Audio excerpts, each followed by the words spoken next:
Who got you this necklace? Seok Jun-go's voice cut through the silence of his San Francisco penthouse office like a blade through silk. And I realized that the man known as the Silent King, the exiled Korean Mafia heir who controlled empires from the shadows, wasn't asking his assistant a simple question. The way his tattooed hands trembled while gripping the edge of my desk, the way his dark eyes fixed on the diamond choker glittering against my throat, told me Seoul's most dangerous man was about to lose control over a piece of jewelry meant for someone else. Or so he thought. Welcome back, my fierce hearts and midnight dreamers. Before we dive in, make sure you're subscribed, hit that like button, and tell me where you're watching from.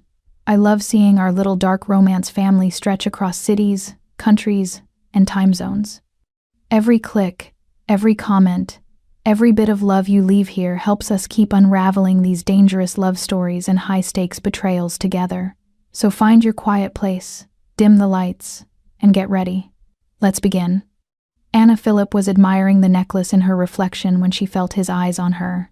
The choker was stunning. Black diamonds set in white gold, the kind of piece that belonged in a vault, not on the desk of an executive assistant.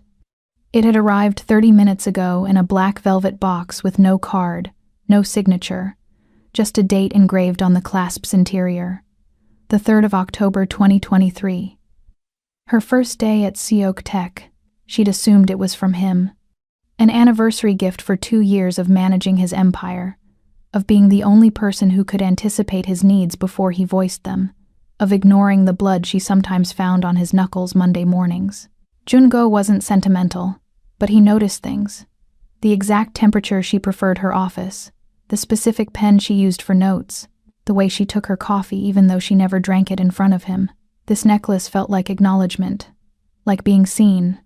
She fastened the clasp with careful fingers, feeling the cool weight settle against her collarbone. The diamonds caught the San Francisco fog light filtering through the floor-to-ceiling windows, throwing fractured rainbows across her desk.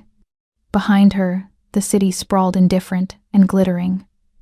A kingdom Jun-go ruled from the shadows. Anna adjusted the collar of her cream silk blouse, tucking it just so beneath the necklace. Professional. Perfect. The way everything in Seok Jun-go's world had to be. That's when his office door opened. She looked up, her smile already forming, and felt it die on her lips. Jun-go stood in the doorway like a man witnessing a murder. He was dressed in one of his impeccable suits, black today, tailored with the precision of a threat. At 34, he had the kind of face that belonged in Renaissance paintings. Sharp jawline, eyes so dark they absorbed light, features that would have been beautiful if they weren't so carefully weaponized. His black hair was pushed back, still damp from whatever he'd been doing before arriving at the office. She never asked. That was rule 1, but right now, those carefully controlled features had cracked. His eyes locked onto her throat. Not her face. Her throat. Mr. Seok? Anna's voice came out steadier than her heartbeat. Did you need something? He didn't answer. He moved toward her desk with the kind of silent, deliberate grace she'd seen in Predators. Each step measured, purposeful, inevitable.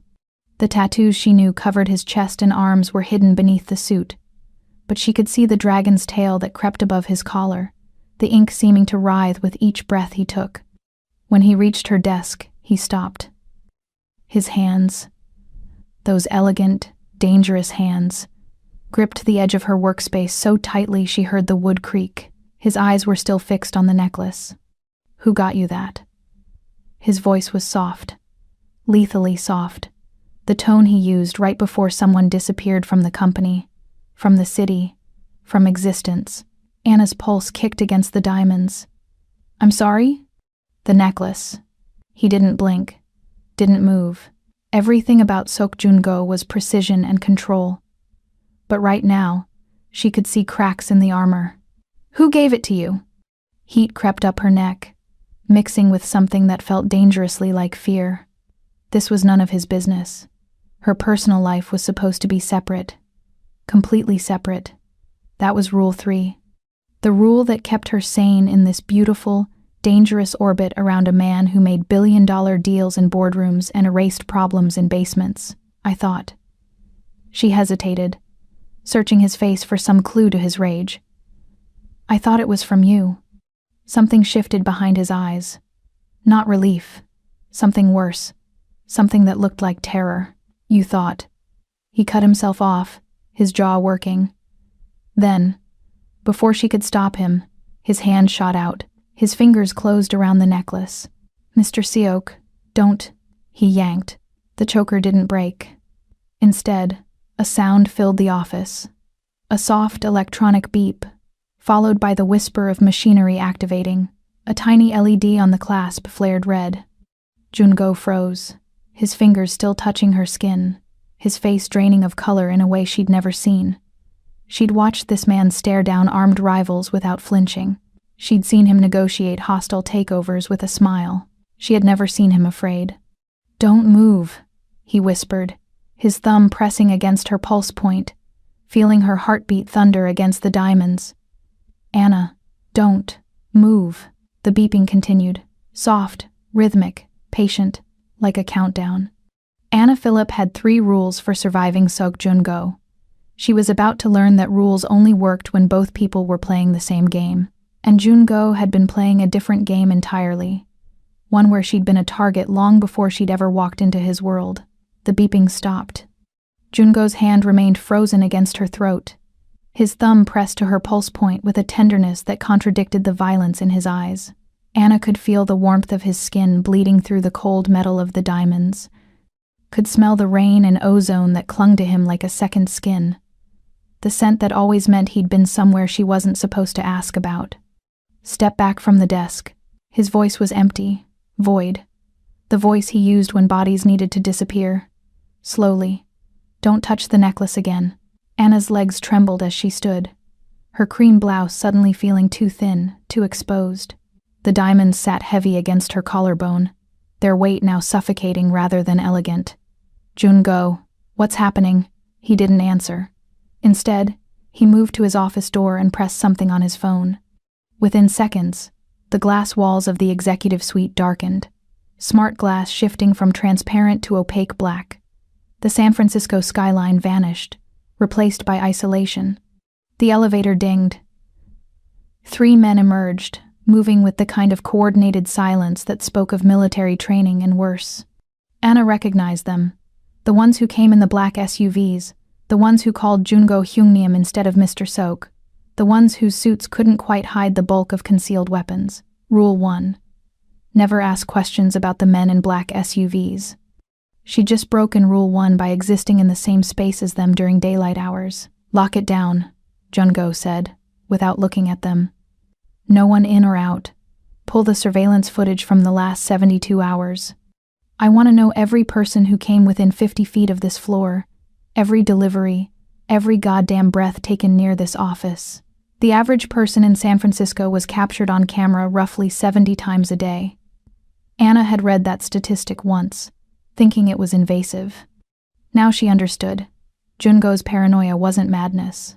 It was survival mathematics in a city where 31% of the wealth belonged to 1% of the population, and that 1% played by different rules, bloodier rules. One of the men, she thought his name was Dae-jung, moved toward her. Jungo's hand shot out, stopping him mid-step. "Don't touch her." The command was soft, lethal. No one touches her. The possessiveness in those words made Anna's breath catch. This wasn't about employee safety. This was something else entirely. Something that had been building in the space between professional distance and the way he sometimes looked at her when he thought she wasn't watching. Jungo turned to her, his dark eyes scanning her face with an intensity that felt physical. "Where have you been in the last 48 hours? "What?" "Every location, every person you spoke to, every second accounted for." He moved closer, backing her against the glass wall until she could feel the cool surface through her blouse. His hand came up, bracing beside her head, caging her in. "Who gave you that necklace, Anna?" Her name. He never used her first name. It was always Miss Phillip, always maintaining that careful distance. Hearing it now, rough and desperate on his lips, sent electricity down her spine. "I told you. I thought it was from you." Her voice came out steadier than her pulse. The date on the clasp. October 3rd, 2023. My first day here. Who else would know that? Something flickered across his face. Pain. No. Terror. Raw, unfiltered terror that he couldn't quite mask fast enough. Show me. His fingers found the clasp at the back of her neck, and Anna felt his touch like a brand. He was careful, so careful, his calloused fingertips grazing her skin as he turned the necklace slightly to examine the engraving. She could feel his breath against her ear, could feel the way his hand trembled. This man who never trembled, who stared down armed rivals without blinking. October 3rd, he whispered, and it sounded like a prayer. Like a curse. He knew. The bastard knew. Who knew? Jungo, you're scaring me. He pulled back just enough to look at her, his face so close she could count the shades of black in his eyes. Your schedule, Monday through Sunday, every appointment, every coffee shop, every route you take home, tell me. So she did. She listed her mundane existence. The same coffee shop on Bryant Street every morning at 7:45, the same desk from 8 to 6, the same apartment in the Tenderloin that ate half her salary despite being barely 600 square feet. She told him about yoga on Wednesdays, about her standing video call with her mother on Sunday evenings, about the grocery run she did every Saturday morning. She watched his jaw tighten with each detail, watched the muscle in his cheek jump as he processed her vulnerability. Anna lived in the reality of rent and logistics. Jungo lived in a world where money was a weapon, where her entire yearly salary was probably what he spent on a single suit. No one knew? He pressed. No deliveries? No strangers approaching you? No. Nothing. I would have noticed. You wouldn't have. He said it with such certainty that it felt like an insult. You're brilliant with data, with patterns in spreadsheets and contracts. But you don't see predators, Anna. You don't know what to look for. She felt her temper flare, cutting through the fear. Then enlighten me. Tell me what the hell is going on. Tell me why you're looking at this necklace like it's a death sentence. Because it is. The words hung in the air between them, heavy and final. Jungo stepped back, running a hand through his hair, a gesture of frustration she'd never seen from him. His careful control was cracking, pieces of the facade falling away to reveal something darker underneath, something that looked like barely contained violence. Who are you seeing? The question came out rough. Boyfriend? Lover? Someone who thinks they can claim what's mine? Anna's eyes widened. I'm not seeing anyone. I haven't... She stopped, heat flooding her cheeks.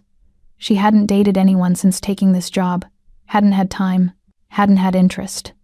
Because every man she met paled in comparison to the one standing in front of her, the one who was technically her employer, the one she absolutely should not be thinking about the way she did in the quiet hours of the night. Then who sent it? His voice dropped to something dangerous, something that made her pulse spike for entirely different reasons. Who thinks they have the right to put jewelry on your throat? To mark you? I told you. I thought you. I didn't send it. He moved back into her space, his hand coming up to hover over the diamonds without quite touching them. I would never send you something like this. Why not? The question escaped before she could stop it. His eyes met hers, and the heat in them made her breath stutter. Because when I finally put my mark on you, Anna, it won't be a gift you can take off. The implication hung between them, charged and dangerous. The professional boundaries they'd maintained for 2 years had just evaporated, burned away by the intensity of his gaze and the promise in his words. Before she could respond, his hand moved, not to touch her, but to grip the necklace with clear intent to rip it free. Don't! Anna grabbed his wrist. Jungo, don't! The beeping. Too late. He yanked. The necklace didn't break. Instead, that soft electronic beep returned, louder now, insistent. The LED on the clasp flared from red to a pulsing amber, and Anna felt something shift in the mechanism, a subtle click of machinery engaging against her skin. Jungo froze, his hand still gripping the necklace, his knuckles white with strain. She could see his pulse hammering in his throat, could see the dragon tattoo on his neck seem to writhe with each frantic heartbeat. Get Kenji, he said to the men behind him, his voice deadly calm despite the terror in his eyes. "Get him here now. And find out who delivered this package. I want names, addresses, surveillance footage from every camera within a mile radius of this building. Hyungnim." Now, the men scattered. The door clicked shut behind them, leaving Anna alone with Jungo and the beeping device wrapped around her throat like a promise of death.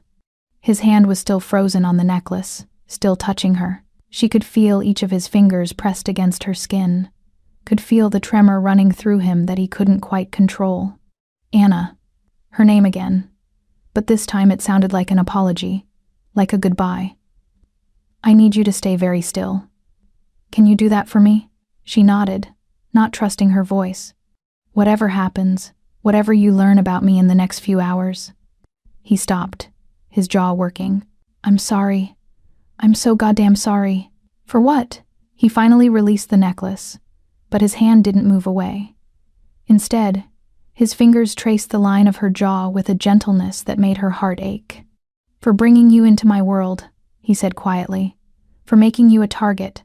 For waiting too long to—" The beeping stopped again. The LED shifted from amber to steady red, and Anna understood with crystal clarity that she was wearing something far more dangerous than diamonds and gold. She was wearing a weapon. Kenji arrived 17 minutes later. Anna knew because she counted every second, feeling each one tick by in time with the steady pulse of the red LED against her throat. He looked nothing like Jungo's other men. Smaller, younger, with wire-rimmed glasses, and the kind of nervous energy that suggested too much caffeine and not enough sleep. He carried a sleek black case that looked medical, and when he opened it, Anna saw equipment she couldn't name but recognized as expensive. "Don't touch it," were his first words, directed at Jungo. His English carried a slight Japanese accent, crisp and precise. "I mean it, Hyung-nim. Don't touch it. Don't try to remove it. Don't even breathe on it too hard." "Then what do I do?" Jungo's voice was still that terrible calm, the kind that preceded violence. "You let me look." Kenji approached Anna like she was an unexploded bomb. Maybe she was. "Miss Phillip, I'm going to scan the device. You'll feel a slight warmth, but it won't hurt. Can you stay very still for me?" Anna nodded. Her throat felt too tight to speak, and not just from the necklace. Kenji produced what looked like a modified tablet, running it slowly over the necklace without making contact. Blue light emanated from the screen, casting shadows across his face as he studied whatever data it was collecting. His expression went from focused to horrified in the space of 3 seconds. "Shit." Jungo was beside him instantly. "What is it?" "It's a binary neurotoxin delivery system." Kenji's hands were shaking as he adjusted the scanner. "Military grade. Maybe better. The diamonds aren't just decorative. They're housing microneedles loaded with what I'm guessing is a 2-part poison. Separate compounds that are harmless individually but lethal when mixed." Anna felt the blood drain from her face. The office tilted slightly, and suddenly Jungo's hand was on her elbow, steadying her. "Sit," he commanded, guiding her to his desk chair. He crouched in front of her, his hands on her knees, his eyes searching her face. "Breathe, Anna. Just breathe. There's poison in it?" Her voice came out thin, reedy. "On my neck right now?" "Not yet," Kenji said, still scanning. "The compounds are contained in separate chambers. But the mechanism," he swore again in Japanese. "If the clasp is forced open, it triggers injection. If it detects tampering, it triggers injection. And there's a geofence." "Explain," Jungo said. "GPS tracking. If Miss Phillip leaves a defined radius, I'd estimate 5 miles based on the signal strength. The device interprets it as an escape attempt and triggers injection." Kenji looked up from his scanner, his face grim. "She's wearing a remote execution device. Sophisticated, expensive, and designed by someone who really understands both technology and human physiology." The room went silent except for the soft beeping of Kenji's equipment. Anna stared at Jungo, watching emotions flicker across his face too fast to catalog. Rage, fear, something that looked dangerously close to guilt. "Can you remove it?" His voice was barely a whisper. "Not without the unlock code. There's a digital lock mechanism, probably 16 to 20 digits based on the encryption I'm seeing. Without the code, any attempt to open it will trigger the injection. Kenji adjusted his glasses. And before you ask, no, I can't hack it. This isn't some black market tech. This is custom work, government level or close to it. Then trace it, Jungo said. Every component, every piece of code. Someone built this. Find them. I'm trying, but... Kenji froze, his eyes widening as something appeared on his screen. No, that's not possible. Jungo was on his feet in an instant. What? The firmware signature. Kenji's voice had gone flat, emotionless. The tone of someone delivering terrible news. It's encrypted, but I can see enough of the architecture to recognize the style. Hyung-nim. This code was written by, say it, Sok Min-jae. The name meant nothing to Anna, but she watched it land on Jungo like a physical blow. He stepped back, his hand coming up to his mouth, his eyes going distant and dark. That's impossible, he said finally. He's dead. He's been dead for 10 years. Apparently not. Kenji was still staring at his screen. This code is his signature work, the same encryption patterns he used for the family's old security systems. I'd recognize it anywhere. Anna watched Jungo process this information, watched him visibly gather himself, pulling the cold mask back over the raw emotion. When he looked at her again, his eyes were empty. The same look he'd had that first day she'd met him, when she'd thought he was just another tech CEO, just another rich man in a suit. She'd been so wrong. Who is Min-jae? She asked quietly. Jungo didn't answer immediately. He moved to the windows, staring at the darkened glass as if he could see through it to the city beyond. When he spoke, his voice was distant, detached. My older brother, the heir to the Sok family empire before the tech company, before the legitimate businesses. He said, legitimate, like it was a curse. 10 years ago, there was a coup. Internal family politics, rival factions. Min-jae was supposed to die in a warehouse fire in Oakland. I saw the body. You saw a body, Kenji corrected softly. Not necessarily his. He's been alive this whole time. Jungo's hand curled into a fist against the glass. Watching. Waiting. And now He stopped, turning to look at Anna with an expression that made her chest tighten. You're not random. You were chosen specifically. He's using you to get to me. Why me? Anna's voice was barely a whisper. Because he knows. The words came out rough, tortured. He's been watching long enough to know what you mean to me. The admission hung in the air between them, heavy with implications neither of them was ready to unpack.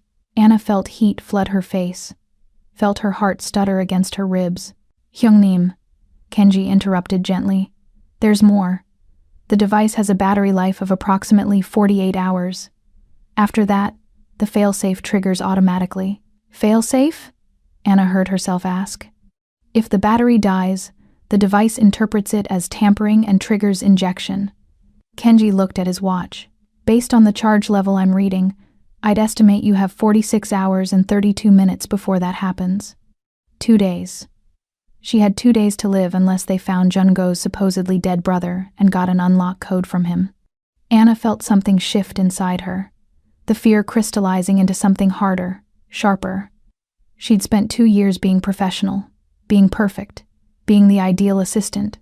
She'd spent 2 years pretending she didn't feel anything for the dangerous man who paid her salary. Those 2 years felt like a waste now, with death sitting cold and precise against her throat. Then we have 46 hours to find him, she said, and was proud when her voice came out steady. Jungo turned to look at her, and something in his expression shifted. Pride, maybe. Or recognition. You should be screaming, running, demanding to know why this is happening. Would it help? No. Then I'd rather spend the time being useful. She stood, feeling the weight of the necklace shift with the movement. You said he's been watching us. For how long? Long enough to know the date you started working for me, Jungo said. Long enough to know that date matters to me. Why does it matter? She watched him carefully, saw the way his jaw tightened.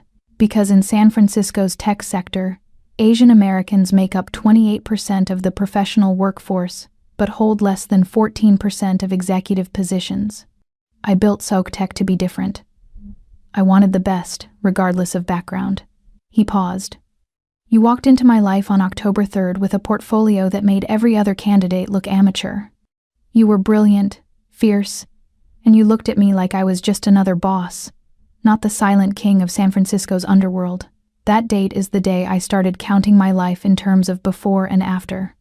Anna felt the confession settle into her bones, felt it rearrange something fundamental in her understanding of their relationship. So he's not just attacking you, she said slowly.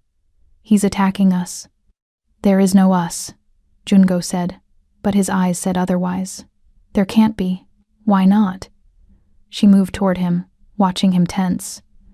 Because you're dangerous? Because you have enemies? I'm wearing a death collar, Jungo. I think it's a little late for protecting me from your world. He closed the distance between them in 2 strides, his hand coming up to cup her face with a gentleness that contradicted everything about him. His thumb traced her cheekbone, and Anna felt herself lean into the touch despite everything. When this is over, he said quietly, when you're safe, you're going to leave. You're going to take the severance package I offer you and disappear into a normal life, with normal men who don't have brothers who build death traps. And what if I don't want normal? His eyes darkened. Anna, I've spent 2 years being professional, she interrupted. 2 years pretending I don't notice the way you look at me when you think I'm not paying attention. 2 years ignoring the fact that my heart races every time you walk into a room. If I'm going to die in 46 hours, I'm done pretending. The silence that followed was electric, charged with everything they'd left unsaid for 2 years. Kenji cleared his throat. I'm going to go analyze this data in the other room, and probably be anywhere else for the next few minutes. He left, door clicking shut behind him, leaving Anna alone with Jungo and the weight of her confession. You can't want this, Jungo said finally. You can't want me. Tell me you don't feel it too, Anna challenged. Tell me these 2 years have been nothing to you. Tell me I imagined every loaded glance, every careful distance you maintained, every time you made sure I was safe without making it obvious. He couldn't. She could see it in his eyes, in the way his control was fracturing. You deserve better, he said instead. Someone clean, someone who doesn't have blood on his hands. I don't care about your hands. She reached up, covering his hand with hers where it still cupped her face. I care about you. Something broke in him then. She saw it happen, saw the careful walls he'd maintained for 2 years crumble under the weight of her words and the reality of her mortality. 46 hours, he said roughly. We have 46 hours to save you. And then we figure out what comes next, Anna finished. Together, he leaned his forehead against hers, his breath warm against her lips. I'm going to kill him for this. My brother. I'm going to find him and make him suffer for putting his hands on you, even indirectly. Later, Anna whispered. Right now, just tell me the truth. Tell me I wasn't imagining it. You weren't. His voice was raw, stripped of pretense. Every day, for 2 years, I've watched you walk into this office and wanted things I had no right to want. Every night I've gone home alone and thought about what it would be like to stop being your boss and start being... He stopped, jaw tightening. You were the one good thing in my world, Anna. The one thing I refused to contaminate. Too late, she said softly. I'm already contaminated, already in danger. So stop protecting me from yourself and help me survive the next 46 hours. He pulled back just enough to look at her, his dark eyes searching her face like he was memorizing every detail. Then, with deliberate care, he pressed a kiss to her forehead. Chaste, reverent, and somehow more intimate than anything else could have been. I'll keep you alive, he promised against her skin. Even if it costs me everything. Anna believed him. She just hoped everything wouldn't include his life along with hers. The penthouse was a fortress disguised as luxury. Anna had never been to Jungo's home. Another line they'd never crossed. But she wasn't surprised to find it occupied the top 2 floors of a building in Pacific Heights. with views that stretched from the Golden Gate to the Bay Bridge. The kind of real estate that represented the 31% of San Francisco's wealth concentrated in 1% of hands. The kind of wealth that was built on blood as much as business. Kenji had set up a command center in what should have been a dining room. Multiple screens displaying surveillance footage, maps, and code.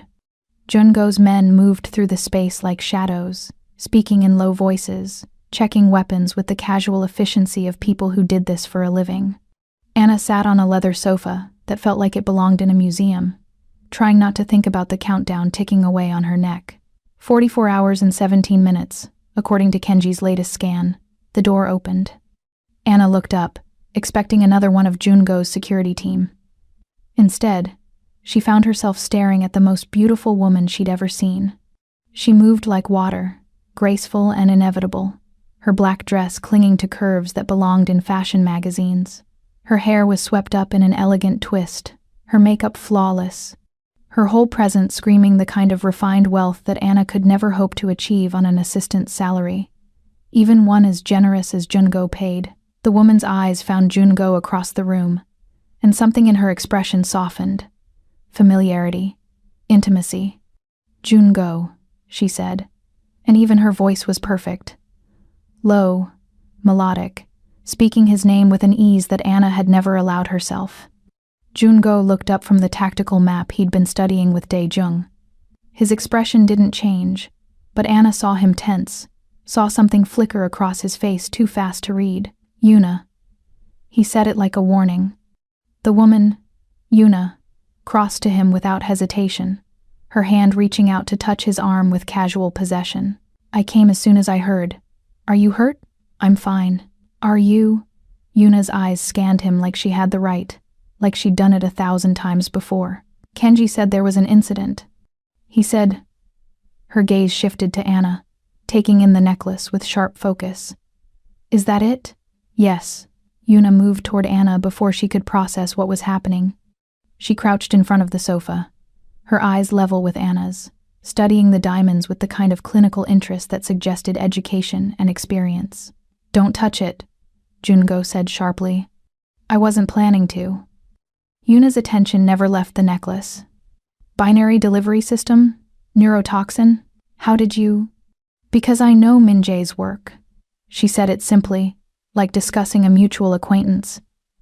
He always did have a flair for the dramatic. Turning jewelry into weapons? Very on brand for him. Anna found her voice.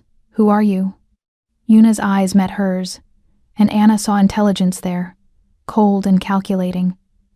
A friend of Jungo's, an old friend. The emphasis on old felt deliberate. Yuna is a specialist, Jungo said from across the room. His voice had gone flat, emotionless. In toxicology and chemical weapons. A poisoner, Yuna corrected with a small smile. Let's not pretty it up with euphemisms. She stood, turning back to Jungo. You should have called me months ago when you first suspected Min-jae was active. I was handling it. Clearly. Yuna's tone was dry. She moved back to Jungo, and Anna watched her straighten his collar with the kind of familiar gesture that spoke of intimacy, of history. Something twisted in Anna's chest, sharp and acidic. Jealousy. She was going to die in less than 2 days, and she was jealous of another woman touching her boss. The absurdity would have been funny if it didn't hurt so much. Jungo's eyes found Anna's across the room, and she saw something flicker in them. Awareness. Regret, maybe. Yuna. Not now, he said quietly, removing her hand from his collar. When, then? Yuna's voice dropped lower, intimate. You can't keep pushing me away, Jungo. We have history. We have nothing. The words were final, absolute. And we're not discussing this now. Yuna's expression tightened, but she nodded. Fine. Then let's discuss how we're going to keep your assistant alive. She glanced back at Anna. How long? 44 hours. Then we don't have time for whatever this is. Yuna gestured between Jungo and Anna. I need to analyze the toxin compounds if there's any hope of developing a counteragent. Kenji, I'll need full spectral analysis of the device. She moved away, all business now. leaving Jungo standing alone. He looked at Anna, and she saw something in his expression that looked like an apology. Anna stood, feeling the necklace shift with the movement, feeling the weight of it like a brand, like a claim. But not Jungo's claim, someone else's. She walked past Jungo without looking at him, heading for what she assumed was a bathroom. She needed space, needed air, needed to not watch another woman touch him with casual familiarity while death counted down on her throat. She found a bathroom done in black marble and chrome, locked the door, and braced her hands on the sink. Her reflection stared back at her. Smooth brown skin now looking ashen, her dark eyes too wide, the necklace sitting at her throat like exactly what it was. A weapon, a claim, a promise of death. Anna touched the diamonds carefully, feeling their cold weight. They hadn't warmed yet, even after hours against her skin. Still cold, still foreign, the door handle rattled. Anna, Jungo's voice. Of course. I need a minute, she called back. Open the door. I said I need. Anna, open the door. Now. The command in his voice sent electricity down her spine despite her anger. She unlocked the door but didn't open it, stepping back to let him do it himself. He entered and closed the door behind him, leaning against it like he was blocking her only escape route. The bathroom suddenly felt tiny with him in it, his presence overwhelming the expensive fixtures and designer tile. She's not what you think, he said without preamble. I'm not thinking anything. Anna crossed her arms. You don't owe me explanations about your personal life. I'm your employee, your assistant who happens to be wearing a death sentence that your brother put there. You're not just my assistant. The words came out rough, and you know it. Do I? She met his eyes in the mirror, because from where I'm standing, it looks like you have a beautiful woman who knows your family, who touches you like she has the right, who you called in the middle of the night to help with this. That doesn't exactly scream nothing between us. Jungo moved before she could track it, his hands on her hips, spinning her to face him. He crowded her against the sink, his body close enough that she could feel his heat, could smell rain and expensive cologne, and something darker underneath. Yuna is a tool, he said, his voice dropping to something dangerous. A weapon I keep sharp in case I need her. She's useful, efficient, and she understands the world I live in because she lives in it too. So what am I? Anna challenged. Another tool? Another weapon? His hand came up to cup her face, his thumb tracing her cheekbone with a gentleness that made her breath catch. You're the reason I'm still pretending to be human. You're the 3 hours every day I get to forget about blood and territory and survival. He stopped, jaw clenching.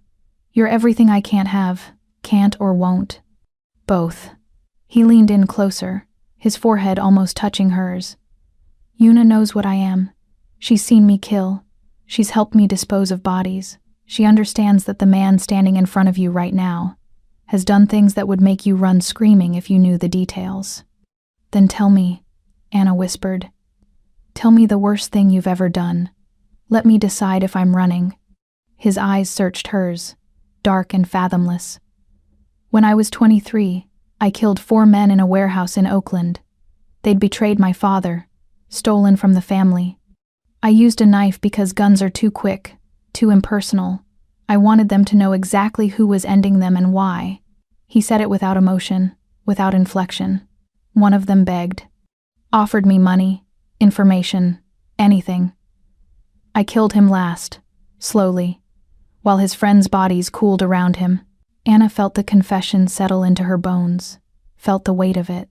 She should be horrified, should be afraid, should be exactly what he said, running. Instead, she reached up and covered his hand with hers where it still cupped her face. Did they deserve it? She asked quietly. Something flickered in his eyes. Surprise, maybe. Yes. Then I'm not running. She held his gaze. I spent 2 years seeing pieces of who you are, Jungo. I saw the blood on your knuckles. I saw the men who defer to you like you're royalty. I saw the way people look at you with fear and respect in equal measure. I knew you weren't just a tech CEO. I knew, and I stayed anyway. Why? The question sounded torn from him. Because between the violence and the danger, I also saw you remember my coffee order after one time. I saw you quietly donate to my cousin's cancer fund when you thought I wouldn't notice. I saw you stand between me and that client who got handsy, and I saw you end his contract without explanation the next day." She took a breath. "I saw enough to know that whatever else you are, you're also capable of caring, even if you don't want to admit it." Jungo's control cracked. She saw it happen, saw the careful mask slip.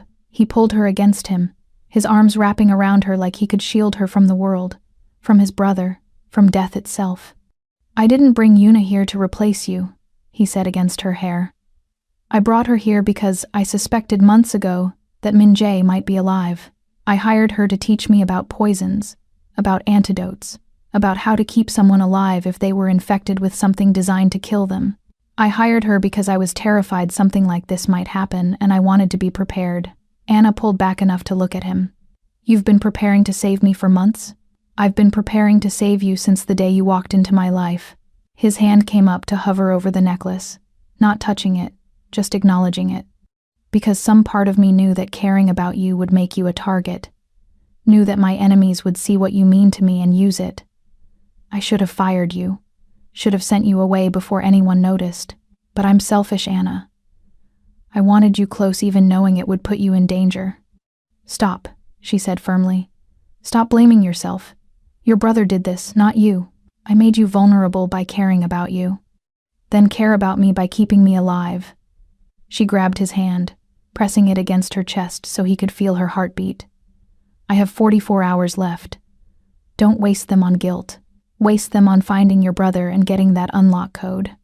He stared at her like she was something precious and breakable. Then, with deliberate care, he leaned down and pressed a kiss to her forehead. The same gesture from earlier, chaste and reverent. "When this is over," he said quietly, "when you're safe, I'm going to spend a very long time showing you exactly what you mean to me, and then I'm going to give you the choice to walk away, to live a normal life without me in it. And what if I choose you? Then God help us both," he said, and kissed her forehead again before releasing her. "Because I won't let you go twice." He left the bathroom, leaving Anna alone with her reflection and the weight of his confession. She touched the necklace again, feeling its cold promise against her skin. 44 hours. She just had to survive 44 more hours. And then she could choose the dangerous life she wanted, instead of the safe one she'd been told she should want. Anna took a breath and walked back into the war room, ready to fight for her own survival. The sun was setting over San Francisco, painting the sky in shades of amber and blood. Anna watched it from Jungo's floor-to-ceiling windows, feeling the countdown like a second heartbeat. 39 hours and 43 minutes. Behind her, Kenji worked at his screens, running facial recognition software through what must have been thousands of surveillance feeds. Jungo and his men were coordinating searches across the city, reaching out to contacts in the underworld, pulling favors from people Anna didn't want to know about. Yuna had been in the lab. Apparently Jungo had a full chemistry lab in his building, because of course he did, analyzing the trace compounds she'd managed to scan from the necklace without triggering it. She'd emerged an hour ago with bad news. The toxin was custom designed, military grade, and would kill Anna within 60 seconds of injection. No known antidote, so their only option was the unlock code, which meant finding Min-jae. "Miss Phillip," Kenji's voice was gentle. "Could you come look at this?" Anna crossed to his station, careful not to move too quickly. The necklace had been quiet for hours, its LED a steady red pulse, but she was hyper-aware of it now, aware of the mechanics against her skin, the poison waiting mere millimeters from her jugular. Kenji's screen showed what looked like financial records, columns of numbers and dates scrolling past. "I've been tracing the package delivery," he explained. "The courier service was a dummy company, created 3 days ago and dissolved immediately after the delivery. But the payment trail is interesting." He highlighted a series of transactions.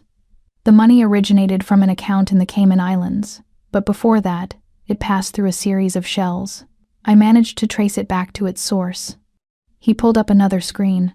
This one showed a photograph. A man in his 50s, smiling at a charity function, his arm around a woman Anna didn't recognize.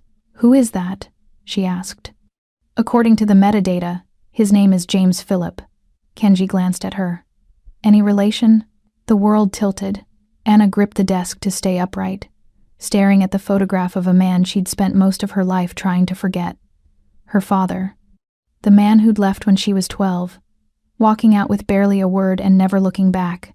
The man who'd left her mother struggling to keep their tiny apartment, who'd missed every birthday and graduation and moment that mattered. "That's my father," she heard herself say. "But I don't understand. What does he have to do with this?" Kenji pulled up more files. According to these records, James Phillip was employed by the Seok family from 2010 to 2015. He was listed as a financial consultant, but the money he handled... He shook his head. This was cash that needed cleaning. He was laundering money for the syndicate. Anna felt sick. "There's more." Kenji's voice was gentle, like he was delivering a terminal diagnosis. In December 2013, approximately $50 million went missing from several Seok family accounts, the same month Min-jae supposedly died. And James Phillip disappeared around the same time. "No." Anna's voice was barely a whisper. "No, he wouldn't. I'm sorry, Miss Phillip." Kenji pulled up more records. "But it looks like your father helped Min-jae fake his death and stole $50 million from the family in the process. He's been living under an assumed name in the Bahamas for the last 10 years. The room was spinning. Anna felt Jungo's hands on her shoulders, steadying her, and only then realized she'd been swaying on her feet. "Sit down," he said quietly, guiding her to a chair. "My father."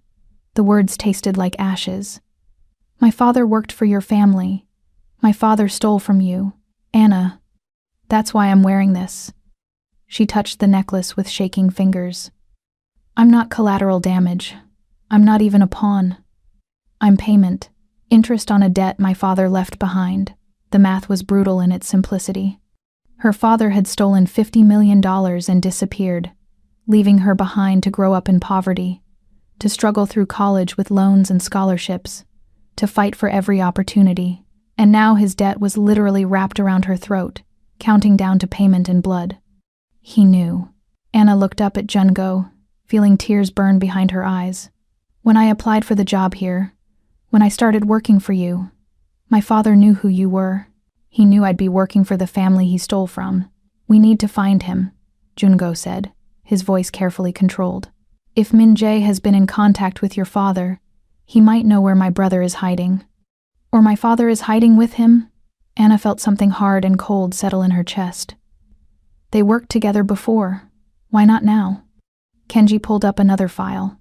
"I found correspondence between an encrypted email account I've traced to Min-jae and your father's current identity.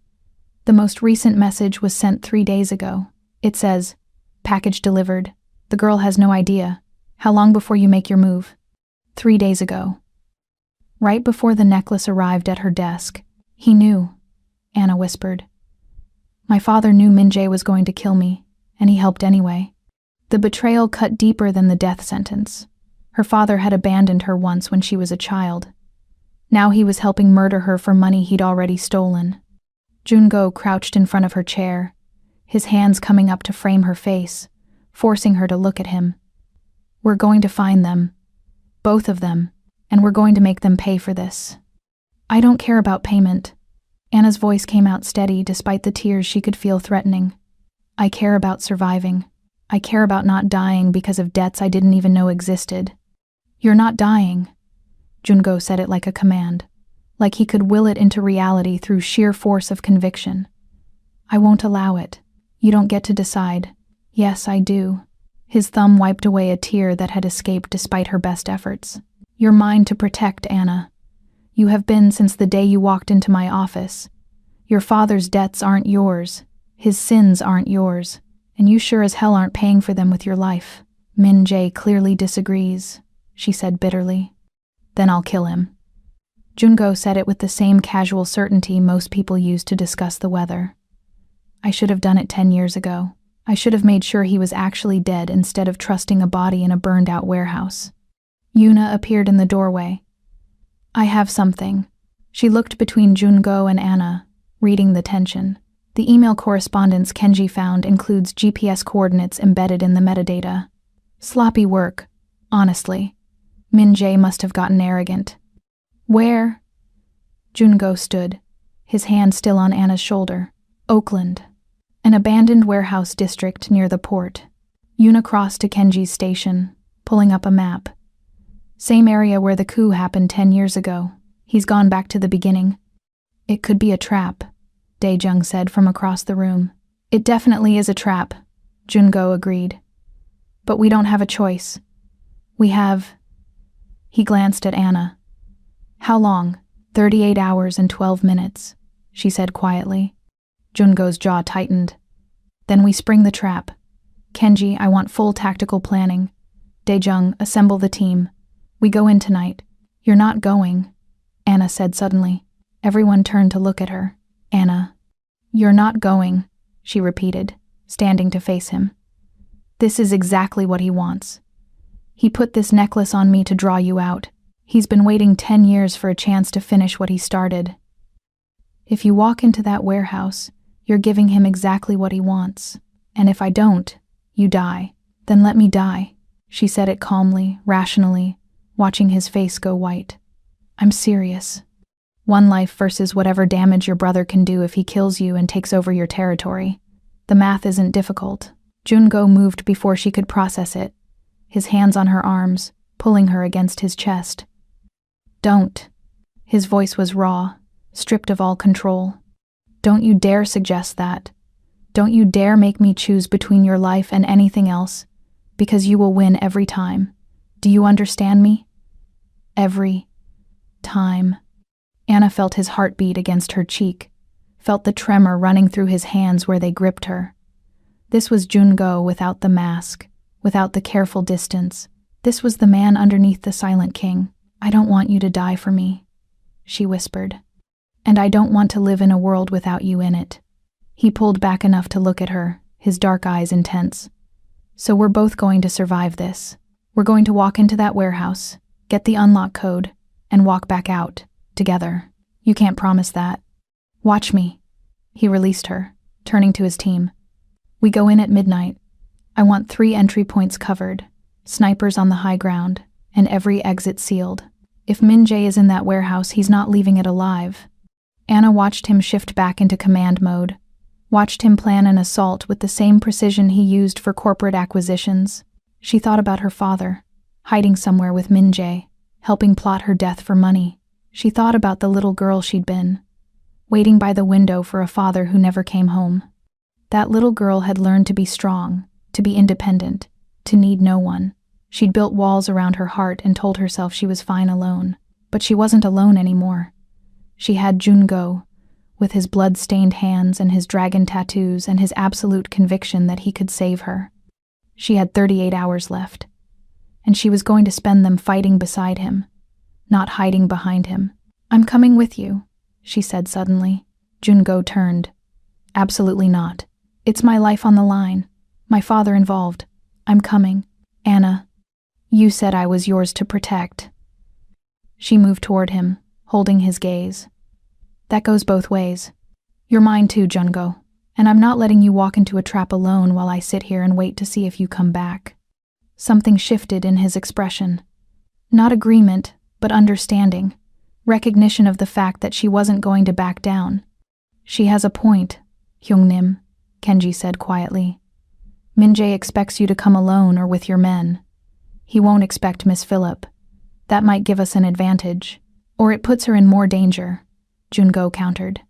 I'm already in danger, Anna said. I'm wearing it around my neck. At least let me face it on my terms. Jungo stared at her for a long moment, and she could see the war happening behind his eyes. Finally, he nodded once, sharp and final. Fine. But you stay behind me at all times.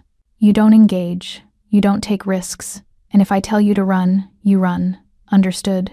Understood. It was a lie, and they both knew it. If it came down to it, Anna wasn't running. Not anymore.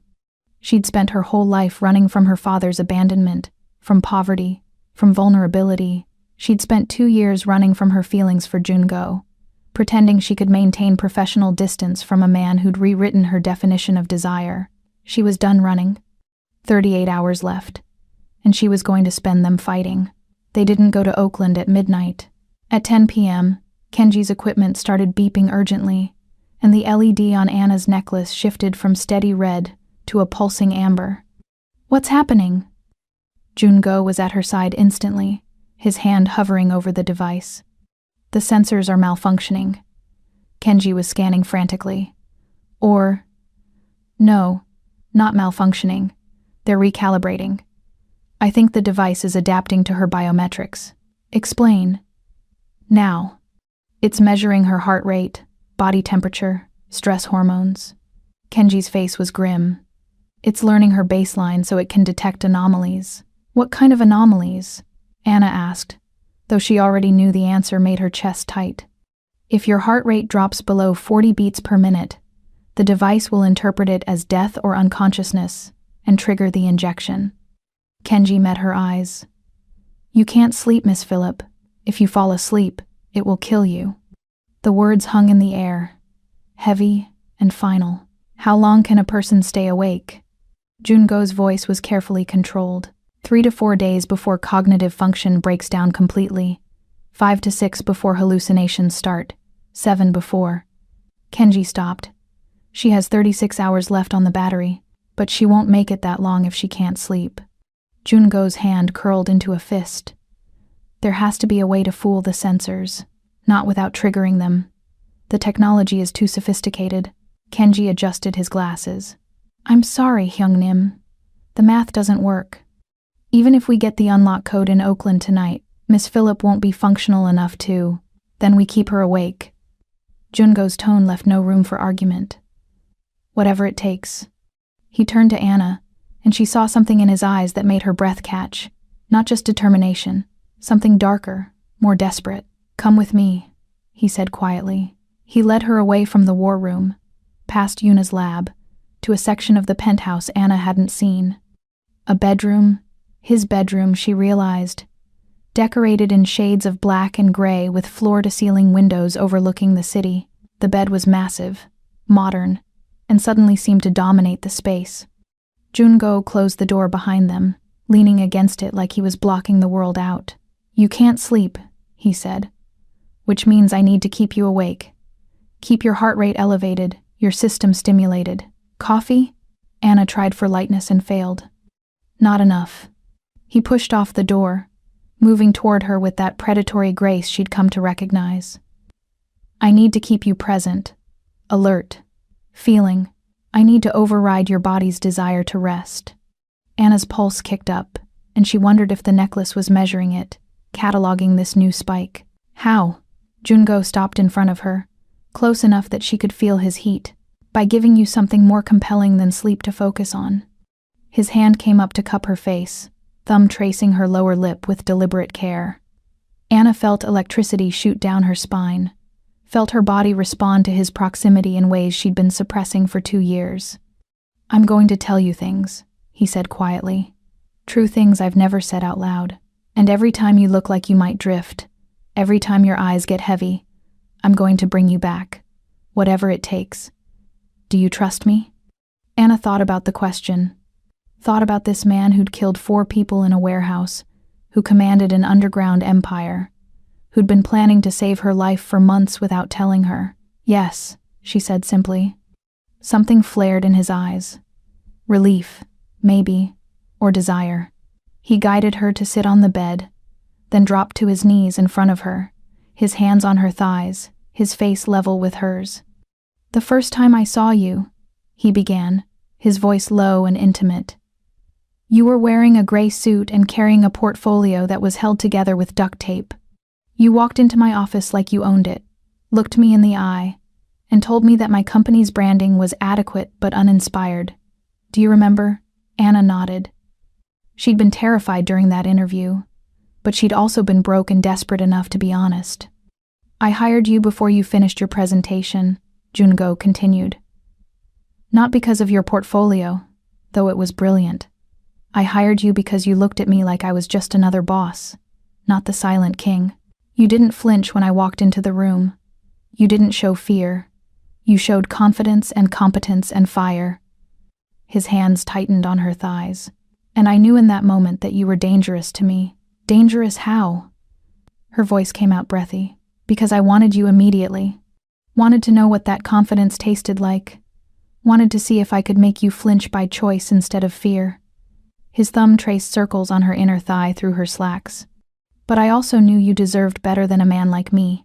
So I kept my distance. Treated you like an employee. Pretended I didn't count the minutes until you walked through the door every morning. Anna felt heat flood her body. Felt her heart rate spike. The necklace pulsed against her throat, measuring her response, and she didn't care. I did the same thing, she admitted. Counted minutes. Memorized your schedule, so I'd know when to expect you. Found excuses to stay late when you were working. Jungo's eyes darkened. You were playing a dangerous game, Anna. So were you. He stood abruptly, pulling her up with him. Do you know how many times I almost crossed the line? How many times I wanted to lock my office door and show you exactly what you did to me? Tell me. She felt reckless now, the proximity of death making her bold. Tell me what you wanted. Everything. The word came out rough. I wanted to see if your skin was as soft as it looked. Wanted to know if you'd fight back when I kissed you or melt into it. Wanted to hear you say my name like a prayer instead of a title. He backed her against the window, the cool glass a contrast to his heat. His hand came up to brace beside her head, caging her in.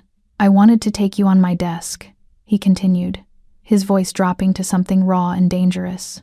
Wanted to make you forget every rule you'd made about staying professional.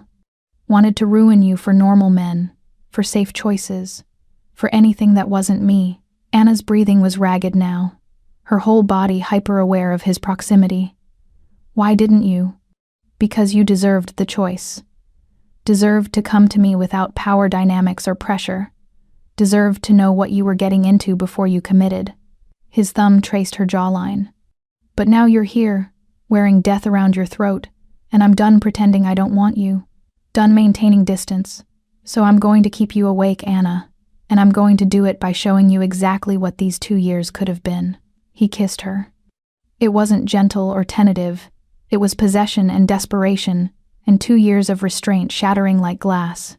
Anna kissed him back just as fiercely, her hands fisting in his shirt, pulling him closer. Jungo's hand slid into her hair, angling her head to deepen the kiss.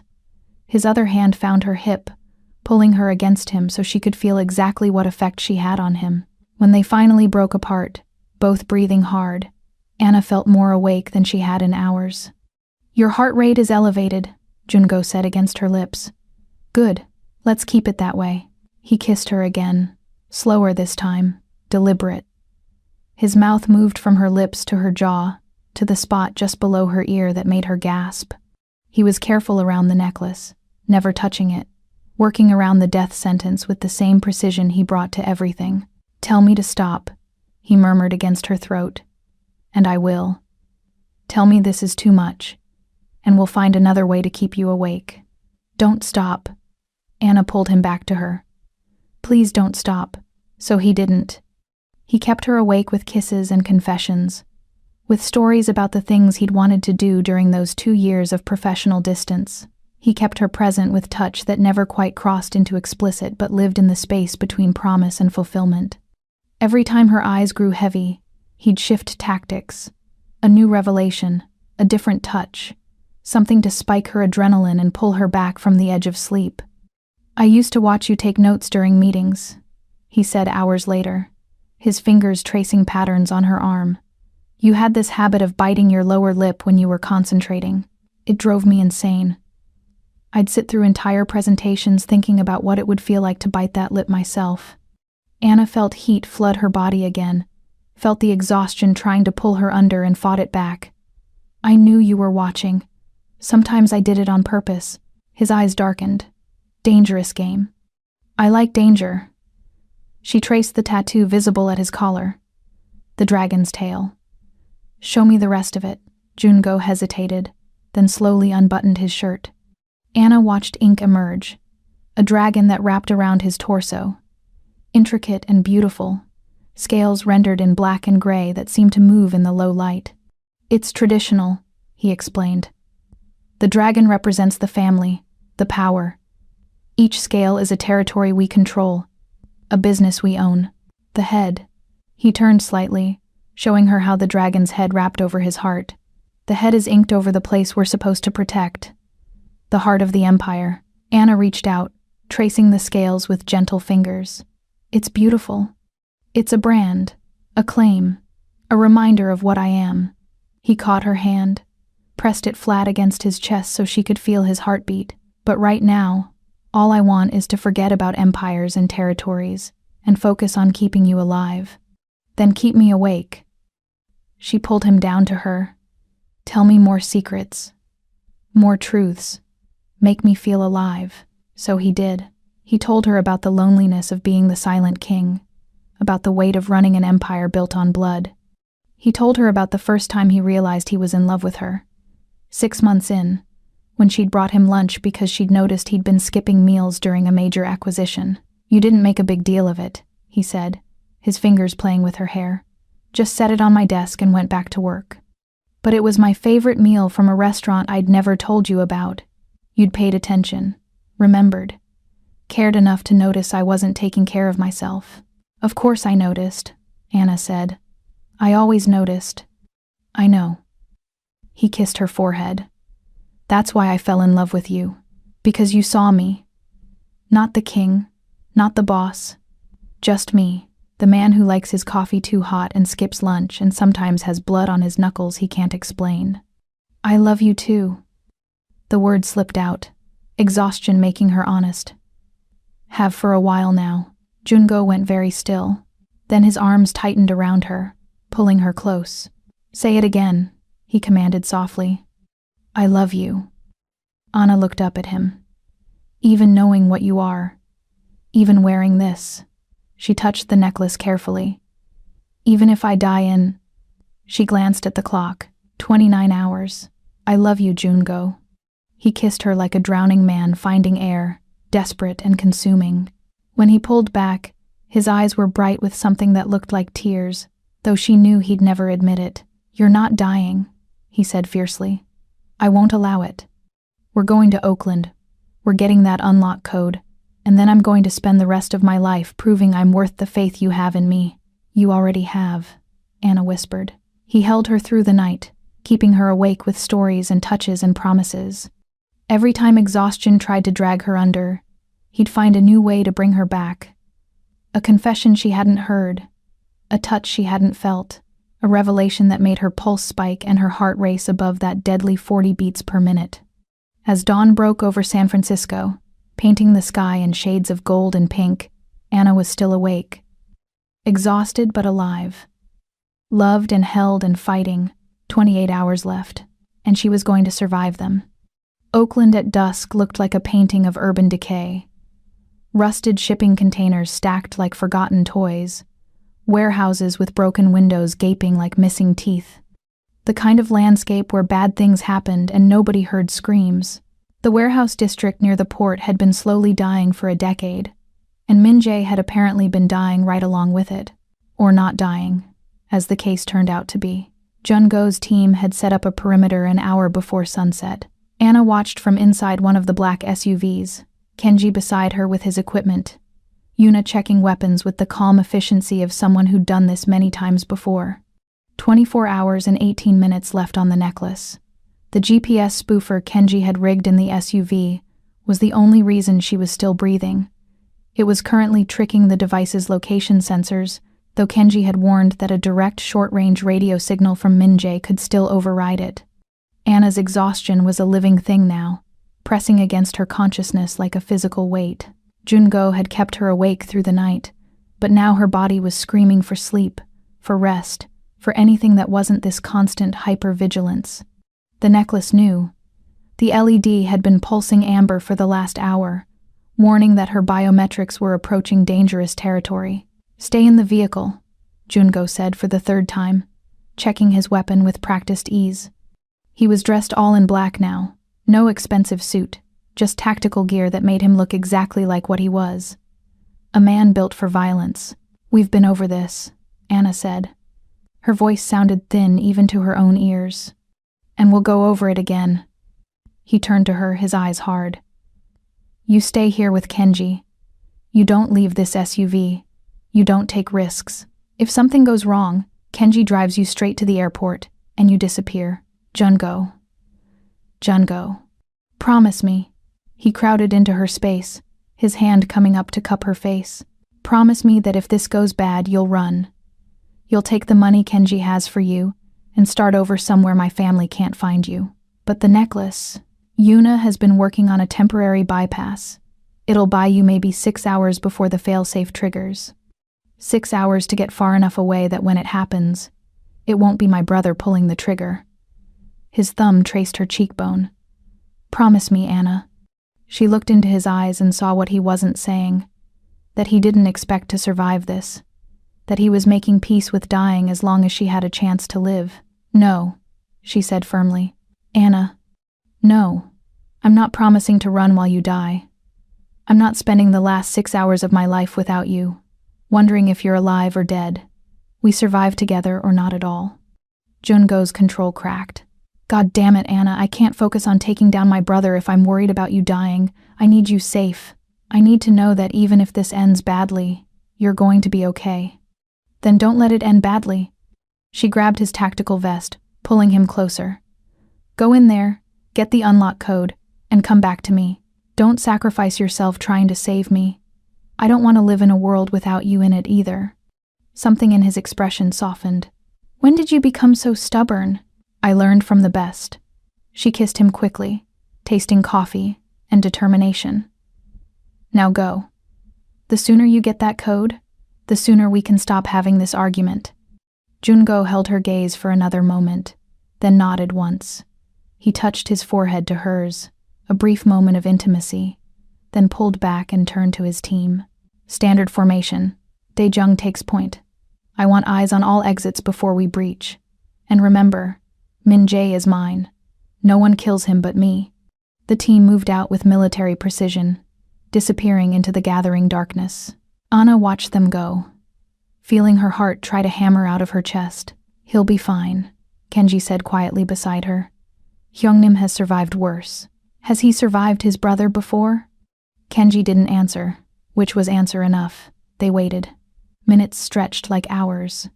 Kenji monitored radio chatter, tracking Jungo's team through the building via the small cameras they'd planted during recon. Anna watched the screens, seeing glimpses of her world walking through darkness. Jungo moving with lethal purpose, his men flanking him, weapons ready. They're approaching the central warehouse, Kenji narrated. 3 heat signatures inside. One matches Min Jae's profile from old footage. The other 2, he frowned. One is stationary, the other is moving toward the entrance. Anna leaned forward, squinting at the thermal imagery. Who's stationary? Unknown.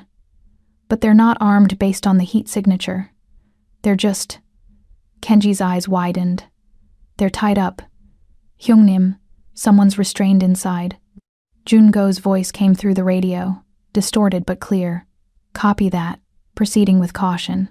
They watched as Jungo's team breached the warehouse. The thermal cameras showed them spreading out, weapons raised, moving toward the heat signatures with coordinated precision. Then Jungo's voice again, but different now. Shocked. It's him. It's James Phillip. Anna's breath stopped. My father? Kenji nodded grimly, pointing at the stationary heat signature. Tied to a chair in the center of the room. This is a trap. Pull them out, Anna said urgently. Tell them to abort. I can't. Radio silence now that they're inside.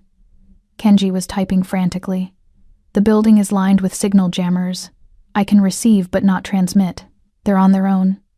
They watched helplessly as Jungo approached the figure in the chair. Even through the thermal imaging, Anna could see the moment he recognized her father. Could see him go still with recognition or rage or both. Then the moving heat signature rushed forward. Anna saw it happen in slow motion. Saw Min Jae emerge from the shadows. Saw him crash into Jungo. Saw them both go down in a tangle of limbs and weapons. The other heat signatures, Jungo's men, converged, but more shapes appeared on the thermal. Reinforcements. Min-jae had been waiting with an army. No, Anna whispered. No, no, no. Gunfire erupted. She could see the muzzle flashes even through the thermal imaging, could see bodies falling, could see chaos consuming the warehouse. And then, horribly, she saw Jungo go still. Kenji, she said, her voice surprisingly calm. Give me a weapon. Miss Phillip, give me a weapon now, or I'm going in there with my bare hands. Kenji looked at her for a long moment, then reached under the seat and produced a handgun. Safety's here. Point and shoot. And Miss Phillip? Don't die. Hyungnim would never forgive me. Anna took the gun, feeling its weight settle into her palm. She'd never fired one before, but she'd watched enough of Jungo's training sessions to understand the basics. She opened the SUV door. Miss Phillip, wait. She didn't wait. She ran toward the warehouse, the necklace bouncing against her throat, the gun heavy in her hand, exhaustion and adrenaline mixing into something that felt like clarity. The warehouse loomed ahead, gunfire echoing from inside. Anna found a side entrance that Jungo's team had left open, slipped through into darkness and chaos. Bodies on the floor, some moving, some not. She recognized one of Jungo's men, clutching his shoulder but still alive. The sounds of fighting came from deeper in, where light spilled from what looked like a central office area. Anna moved toward it, her whole body shaking but her hands steady on the gun. She reached the doorway and looked inside. Jungo was on his knees, blood running down his face from a cut above his eye. Min-jae stood behind him, a gun pressed to the back of his head. They looked identical, same bone structure, same build. But where Jungo's face was open and alive even in defeat, Min-jae's was a mask of cold satisfaction. Her father sat in a chair off to the side, bound and gagged, his eyes wide with terror. "Hello, brother," Min-jae was saying. "It's been too long. I've missed our family reunions." Jungo said nothing, his eyes scanning the room. They landed on Anna in the doorway, and she saw fear flash across his face. "Run," he mouthed. She stepped into the room instead. Min-jae's head turned, and Anna got her first good look at Jungo's supposedly dead brother. He had the same sharp features, the same dark eyes, but where Jungo had a kind of contained violence, Min-jae radiated cruelty. It was in the twist of his smile, the cold calculation in his gaze. "Ah," he said, his English carrying a heavier Korean accent than Jungo's. "The girl, the leverage. How convenient of you to deliver yourself." "Let him go," Anna said, raising the gun with shaking hands. "Take the coat off this necklace. Let him go, and You'll what?" Min-jae laughed. "Shoot me? You're trembling so hard I doubt you could hit the wall, let alone me." He pressed the gun harder against Jungo's skull. "Drop it or I paint the floor with my baby brother's brain." Anna's finger tightened on the trigger. "Don't," Jungo said quietly. "Anna, please, don't do this." "Listen to him," Min-jae suggested. "He's trying to save you. Very noble. Very stupid." He glanced at the necklace around Anna's throat, the LED now pulsing a frantic amber. "How much time do you have left? 20 hours? 19? The code is 16 digits. Would you like to try guessing?" Anna kept the gun raised, her mind racing. She couldn't shoot. She'd never fired a weapon, and Min-jae was right that she was shaking too hard to aim properly. But she also couldn't just surrender. Not with Jungo's life on the line. Her eyes found her father, still bound and gagged. He was shaking his head frantically, trying to communicate something. "Why?" she asked Min-jae, stalling. "Why use me? Why not just kill Jungo and take what you want?" "Because killing him quickly would be boring." Min-jae's smile widened. "He took everything from me. My position, my territory, my life. I wanted him to know what it felt like to lose something precious, to watch it die slowly while being completely powerless to stop it." "I never took anything from you," Jungo said, his voice steady despite the gun at his head. "You lost everything when you tried to betray the family, when you killed our father." "Our father was weak," Min-jae spat. "He wanted to go legitimate, to wash away the blood and pretend we were respectable. I was saving the family from his softness. You were destroying it, Jungo countered. And I stopped you. I should have made sure you stayed stopped. Min-jae's face twisted with rage. His finger tightened on the trigger. Anna saw it happening, saw the decision forming in his eyes. She did the only thing she could think of. She threw the gun at Min-jae's face. It wasn't strategic. It wasn't graceful. But it worked. Min-jae flinched, ducking instinctively, and his gun moved away from Jungo's head for just a second. Jungo moved. Anna had seen him fight before during training sessions, had seen the controlled violence he was capable of. But this was different. This was survival. This was two brothers with a decade of hatred between them, fighting for dominance in the space of heartbeats. They crashed into each other, both reaching for weapons, both trying for killing blows.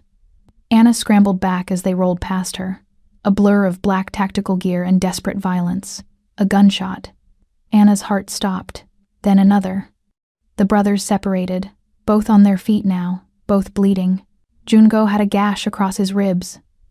Min-jae was clutching his shoulder where blood seeped between his fingers.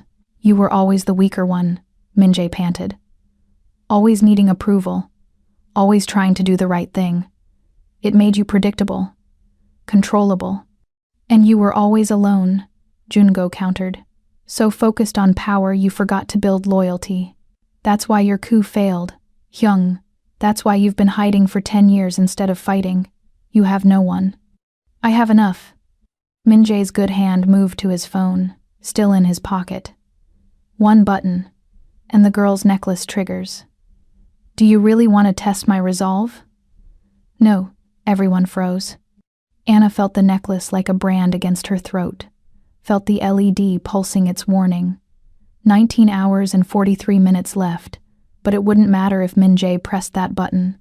Don't, Jungo said quietly. Please, Hyung. We can end this without her dying. Take me. Take the territory. Take whatever you want. Just let her go.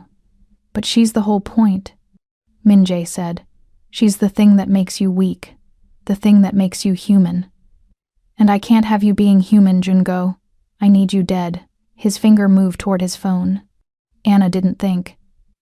She lunged forward, not at Min-jae, but at her father, pulling the gag from his mouth. The code, she shouted at him. Tell me the code. Her father gasped for air. Don't lie to me. Anna grabbed his shirt. You helped him build this. You helped him plan my murder. Tell me the goddamn code, or I swear I'll 8107201512235799. Her father screamed it all at once, the numbers tumbling out in a desperate rush. Anna memorized them in an instant, her tired mind suddenly crystal clear. 16 digits. October 7th, 2015. The date he'd disappeared. The date he'd chosen death over his daughter. Min-jae's face went white with rage. You weren't supposed to... Jungo hit him before he could finish. A brutal strike that sent Min-jae sprawling. The phone skittered across the floor. Jungo was on him in seconds, pinning him down, his hands wrapped around his brother's throat. Anna ran to where the phone had fallen, scooped it up with shaking hands. She found the app. There, a simple interface with the necklace's serial number and a button labeled Trigger, and below it, a smaller button, Emergency Unlock. She pressed it. Nothing happened. Then a prompt appeared. Enter 16-digit code. Her fingers flew across the screen, entering the numbers her father had given her. 81072015122357. Processing. Anna held her breath, feeling the necklace pulse against her throat. Verified. Unlock sequence initiated. Remain stationary for 30 seconds. The LED shifted from amber to green. Anna stood perfectly still, counting 30 seconds that felt like 30 years. Behind her, she could hear Jungo and Min-jae still fighting, could hear her father sobbing, could hear sirens in the distance. Someone must have called the police. 25 seconds. 26. 27. The necklace clicked. The clasp released, and the weight fell away from her throat into her hands. Anna caught it, staring at the device that had been her death sentence for the last 2 days. Then she dropped it on the concrete floor and watched Jungo's men crush it under their boots until it was nothing but diamonds and broken circuits. She looked up to find Jungo staring at her, Min-jae unconscious at his feet, blood on both their faces but both alive. "It's off," Anna said, her voice breaking. "It's off. I'm free. He crossed to her in 3 strides and kissed her like the world was ending and she was the only thing worth saving. Anna kissed him back with everything she had, tasting blood and relief and the desperate joy of survival. When they finally broke apart, both breathing hard, Jungo pressed his forehead to hers. "Never again," he said fiercely. "Never again do you come into danger for me. Never again do you—" "Together," Anna interrupted. "From now on, we face danger together. That's the deal." He looked like he wanted to argue. Then something in his expression softened. "Together," he agreed. The sirens were getting closer. Jungo's men were moving efficiently, securing Min-jae, helping the wounded, preparing for the inevitable explanations. Anna's father was still tied to the chair, still sobbing, and Anna realized with distant surprise that she felt nothing looking at him. No anger, no grief, just a cold kind of emptiness. "What happens to him?" she asked Jungo quietly. "Whatever you want." Jungo's arm tightened around her. "He's your father. Your call." Anna walked over to where her father sat, looked down at the man who'd abandoned her twice now. Once as a child, once as a death sentence. "I don't want him," she said finally. "Not his punishment, not his apology, not anything. He's a stranger who happens to share my DNA." She looked at Jungo. "Can you make him disappear? Not kill him, just make him gone?" Jungo nodded. "Consider it done." As they walked out of the warehouse together, Anna realized she was finally free. Not just from the necklace, but from the weight of her father's abandonment, from the rules she'd made to survive Jungo, from the fear that had been holding her back for 2 years. The sun was setting over Oakland, painting the sky in shades of amber and gold. Anna was alive, and she was going home with the man she loved. Everything else could wait. The sirens had been the signal to separate. One last look, one squeeze of her hand, and Jungo had disappeared into the shadows before the first federal vehicle breached the perimeter. The FBI arrived at the Oakland warehouse 23 minutes after the necklace came off Anna's throat. By then, Jungo's team had already vanished into the night like smoke, taking Min-jae's unconscious body with them, leaving only Anna's father still tied to his chair, and the wreckage of a family war scattered across concrete floors. Anna sat in the back of an ambulance, a blanket wrapped around her shoulders despite the mild evening, watching federal agents swarm the building. They'd checked her vitals, scanned her throat where the necklace had been, asked questions she'd answered with careful precision. Yes, she'd been held hostage. No, she didn't know where the kidnappers had gone. Yes, she was willing to testify. All lies, delivered with the same competence she'd used to run Jungo's schedule for 2 years. Her father had been taken away in handcuffs, screaming about immunity deals and witness protection. Anna had watched him go with the same empty feeling she'd had looking at him in that chair. No anger, no grief, just the cold understanding that some debts could never be repaid. "Miss Phillip." Agent Morrison approached, his FBI badge reflecting red and blue lights from emergency vehicles. "We're going to need you to come with us. Protective custody until we can assess the full scope of the threat against you." Anna looked past him to where Jungo stood in the shadows beyond the police perimeter, watching her with dark, unreadable eyes.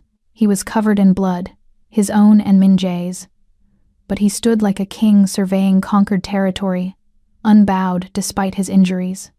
Their eyes met across 50 feet of crime scene tape and jurisdictional chaos. He'd saved her life. She'd saved his. They were even now, except they weren't even at all, because Anna had spent 2 years falling in love with a man who lived in a world of violence and strategy, and she wasn't sure she could survive in that world long term. "Miss Phillip?" Morrison prompted. "Yes," Anna said quietly, tearing her gaze away from Jungo. "Protective custody. That's probably wise." She saw Jungo's jaw tighten, saw his hands curl into fists, but he didn't move, didn't try to stop her, didn't argue. Because he understood what she was doing. Choosing survival over desire. Choosing safety over the dangerous pull between them. The ambulance doors closed, taking her away from the warehouse. From Oakland, from the man who'd kept her awake through a night of confessions and desperate touches. Anna touched her bare throat, feeling the absence of weight, feeling free and unmoored in equal measure. 3 weeks passed. Anna lived in a safe house in Marin County. White walls and no personality. FBI agents rotating shifts outside her door. They debriefed her daily, building a case against the Sok crime family, asking questions about Jungo's businesses and operations that she answered with selective truth. Yes, she'd been his assistant. No, she hadn't known about his family connections. Yes, she'd noticed irregularities. No, she hadn't suspected what they meant. More lies, because the truth was too complicated. That she'd known exactly who Jungo was and had chosen to stay anyway. That she'd fallen in love with the Silent King despite understanding what his hands had done. That she'd weaponized her own father's betrayal to save the man who'd weaponized her heart. The agents believed her performance. They saw what they expected. A competent assistant who'd been an innocent victim, traumatized by her brush with the criminal underworld, eager to cooperate and move on with her life. They didn't see the way she counted days like she'd once counted down the necklace timer. 21 days since Oakland. 21 days since she'd seen Jungo's face, heard his voice, felt his touch. 21 days of slowly dying from the inside out. Grief for a man who was alive but might as well be dead for all the access she had to him. Anna stood at the window of her safe house, watching fog roll in from the bay, thinking about the warehouse and the way Jungo had looked at her before the ambulance doors closed. Like he was letting her go. Like he understood she needed distance to figure out if she could survive loving him. The door behind her opened without warning. Anna spun, expecting Agent Morrison with his daily debriefing schedule. Instead, she found Yuna standing in the doorway, dressed in designer black, looking like she'd walked through federal security like it didn't exist. "You need to come with me," Yuna said without preamble. Anna's heart kicked against her ribs. "Where?" "Somewhere you've needed to be for 3 weeks." Yuna's expression was unreadable. "He's been patient, Miss Phillip. More patient than I've ever seen him. But patience has limits, and you've reached his. The FBI aren't actually watching you that closely anymore. The case against the Sok family collapsed 2 weeks ago. Lack of evidence, witnesses recanting. Your father suddenly developing amnesia about everything useful." Yuna's lips curved in something that wasn't quite a smile. "Jungo may not run the empire anymore, but he still has enough reach to protect what's his." "I'm not his," Anna said automatically. "Aren't you?" Yuna moved into the room. "You've been sitting in this sterile box for 3 weeks, barely eating, barely sleeping, mourning a man who's alive but separated from you by your own choice. That sounds like belonging to me." Anna felt tears burn behind her eyes. "I needed time. I needed to figure out if I could survive in his world. And have you figured it out?" She thought about the question. Thought about 46 hours with a death sentence on her throat. About Jungo keeping her awake with confessions and touches. About choosing to walk into a warehouse with a gun in her hand because she refused to let him face danger alone. "I don't know if I can survive in his world," Anna admitted. "But I know I can't survive without him in mine." Yuna nodded once, sharp and satisfied. "Then let's go. He's been waiting long enough." The drive took 40 minutes, winding through San Francisco streets Anna recognized, past the gleaming spire of Sok Tower, a monument to the life Jungo was leaving behind. They pulled into an underground parking garage, descended 3 levels below ground, parked in a space marked private. "Where are we?" Anna asked. "Somewhere safe. Somewhere real." Yuna led her to an elevator that required both a keycard and a fingerprint scan. "Jungo bought this building 6 years ago. Only 5 people know about this apartment. You're about to be the 6th. The elevator opened directly into a penthouse that took Anna's breath away. Floor-to-ceiling windows overlooked the bay, the Golden Gate Bridge visible through fog in the distance. The space was decorated in blacks and grays, modern and masculine, but warmer than Jungo's Pacific Heights fortress had been. And standing at the windows, backlit by city lights, was Jungo himself. He looked different than she remembered. Thinner, harder, with new scars visible on his hands and neck. He was dressed in simple black clothing, no suit, no tactical gear, just a man standing in his private space looking at a city he used to rule. He turned when the elevator opened, and Anna saw his face clearly for the first time in 3 weeks. Exhaustion, longing, desperate hope barely contained behind careful control. Anna.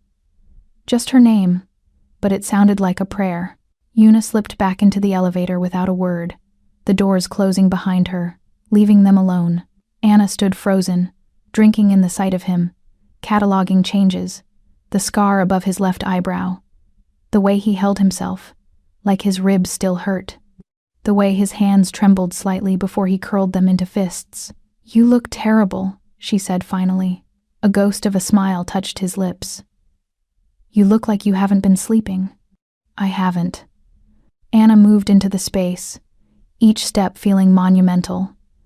"Every time I close my eyes, I see that warehouse, see you on your knees with a gun to your head, see myself choosing to walk away afterward." "You needed space." Jungo's voice was carefully neutral. "I understood that. Did you?" She stopped a few feet away from him, close enough to touch but not touching. "Because I've spent 3 weeks wondering if you were relieved I left. If it was easier for you, without me complicating your life." Something flashed in his eyes. Pain, raw and unfiltered. "Easier?" "Anna, these 3 weeks have been hell. Watching you through surveillance, seeing you fade, knowing you were choosing to be away from me and respecting that choice, even though it was killing me. You've been watching me? Every day." No shame in his admission. "Every moment the FBI wasn't actively in the room with you. I had cameras on you, making sure you were safe, making sure you were eating, sleeping, surviving." His jaw tightened. "Making sure I hadn't destroyed you by dragging you into my world." Anna felt something crack in her chest. "I walked away because I was scared, not of you, of how much I wanted to stay, of how much I was willing to sacrifice to be with you." "What were you willing to sacrifice?" The question came out rough. "Everything." The admission felt like jumping off a cliff. "Normal, safe, the life I was supposed to want. I was willing to give up all of it for you. And that terrified me because I'd spent my whole life building walls to protect myself from abandonment." Jungo closed the distance between them in 2 strides, his hands coming up to frame her face with a gentleness that made her breath catch. "I would never abandon you. I would burn my empire to the ground before I let you go." "You already did," Anna said softly. "Una told me the case collapsed, that witnesses recanted. You dismantled your own territory to protect me. It was never mine." His thumb traced her cheekbone. "The empire, the territory, all of it. It was survival, necessity. You're the only thing I've ever wanted just for the sake of wanting." Anna felt tears spill over, running down her face, dampening his hands. "I spent 3 weeks trying to convince myself I could live without you, trying to be rational about the danger, about the life you lead.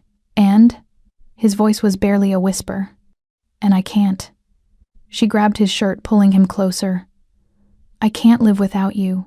Can't breathe properly without you. Can't sleep because you're not there keeping me awake with stories and confessions. I choose you, Jungo.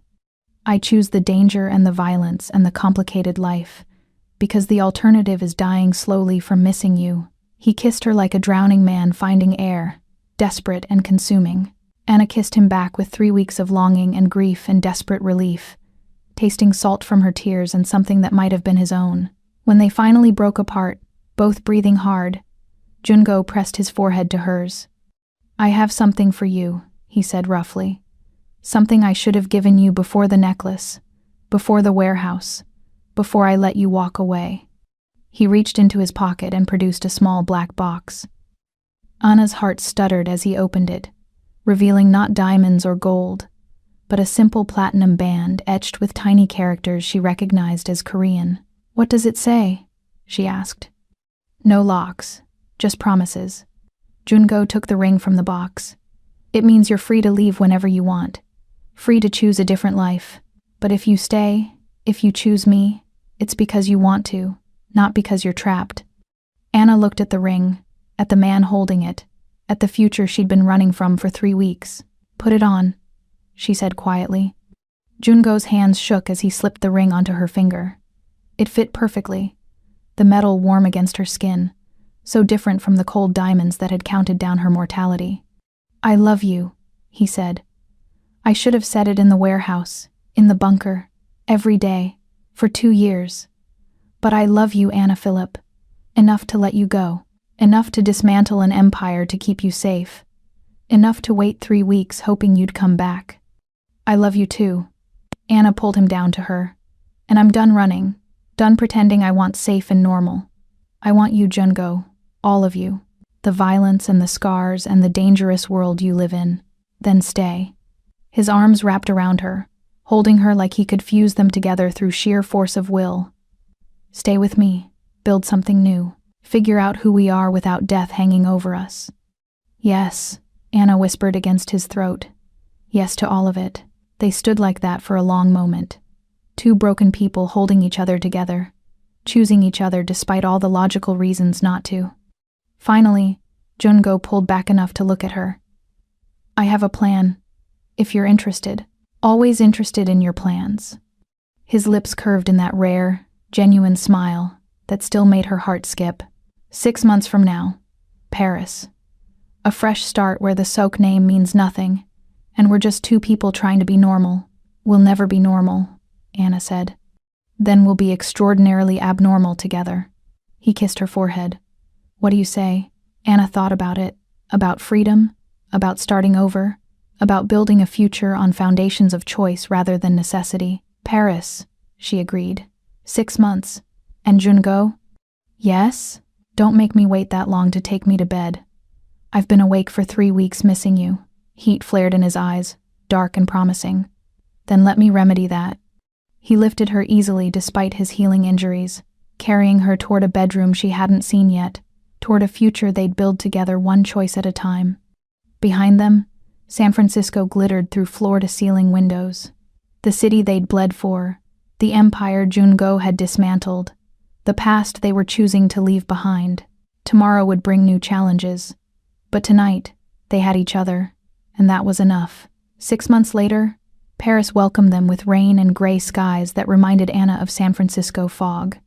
They'd arrived 3 days ago, checked into a modest apartment in the Marais district, and spent 72 hours doing absolutely nothing important. No empires to run, no enemies to fight, no death sentences counting down. Just 2 people learning how to be boring together. Anna stood on their small balcony, watching rain fall on cobblestone streets, wearing one of Jungo's shirts and nothing else, drinking coffee that was too strong and too perfect. Behind her, she could hear him moving through the apartment, the shower running, the sound of him getting ready for the day. They had plans, small plans, tourist plans. The Louvre this morning, lunch at some cafe Una had recommended, an evening walk along the Seine if the rain stopped. Normal plans for normal people, except they would never be normal. And Anna had made peace with that.